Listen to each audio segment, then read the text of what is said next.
Alright, so when I woke up this morning, I thought,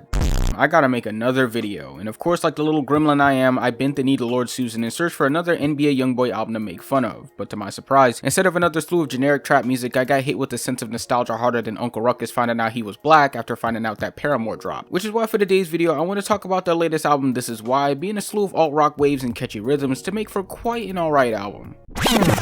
Alright, so it's been about 6 years since their last project, After Laughter, and while that album wasn't really anything to write home about in the major music scene aside from that one song, Hard Times, when listening to this project I could definitely say that I feel the exact same way. I mean, it's not bad, it's just that there wasn't too much that really stood out either. I mean, you got some pretty nice tracks such as The News and Figure 8, but then at the same time you got tracks like Comme Ça and This Is Why that sounds like something I'd hear either in an H&M, a Macy's commercial, or in a Hot Topic while you're browsing for shaped earplugs. But for what it's worth, I stated before, the album does have some high notes, mainly coming with Hayley Williams vocals that I feel really made most of, if not all of these tracks, where they're either going for the more angsty, punk, screamy sound, or the melodic and soft-spoken sound in her vocals. But I feel like where she does her best work at is within the choruses of some of these songs, giving us tons of energy to complement the guitars and drums that break down after the bridge, giving me a more calm before the storm kind of vibe, such as with the tracks Figure 8 and Running Out of Time. But then when talking about the lyrical content, it's mainly diving into relationship issues and blocking everyone and everything out of her life, preferring to stay closed from outside voices, but at the same time still making the same mistakes when she gets involved with the same relationship problems because she couldn't even be bothered to listen to herself. And while that can work as a theme to get people into the album, I feel like it's nothing too crazy from other mainline pop rock albums, with its execution seeming to play onto something that's more catchy and trendy instead of anything of more substance. But as for the instrumentals, I thought they were pretty solid for the most part. I mean, it mainly dove into the pop punk or pop rock sound with little details thrown about, such as the little flute in the beginning of the track Big Man Little Dignity, or how well the guitar and drums stand out on the track Thick Skull. But at the same time, there still wasn't much here that really enticed me, especially after the first couple of listens, with some of these tracks kind of relying on the same rhythm or style to carry us through. But what I will give the instrumentals credit for is how well they complement Hayley's singing, especially with the tracks The News and Figure 8, which if you haven't noticed by now are my favorites from this album, mainly because I love how the bridge and the chorus goes together in them, with the former already reeling me in with its more chaotic beginning just for the bridge to slow it all down and give us these melodic vocals from Hayley that I just love, and I know I'll keep playing until I delete it from my playlist because I wouldn't stop playing it. But overall, this album was decent, but I don't see it as much as a standout or anything in my AOTY discussions in the long run. I mean, sure, Hayley's vocals were definitely the star of the show, and there were some fun little highlights on this project, but when putting it all together, it sounds so different from anything I would have heard while buying a padded coat in Burlington in the middle of July. So to put this on a scale, I'm giving us a solid 6 out of 10, being something with few songs in rotation, but a forgettable album overall. But how do you guys feel about Paramore's latest project? What would you rate it? Let me know down in the comments. Like and subscribe, and follow my G on Twitter, and follow Chocolate on Instagram for more illustrations. And on that note,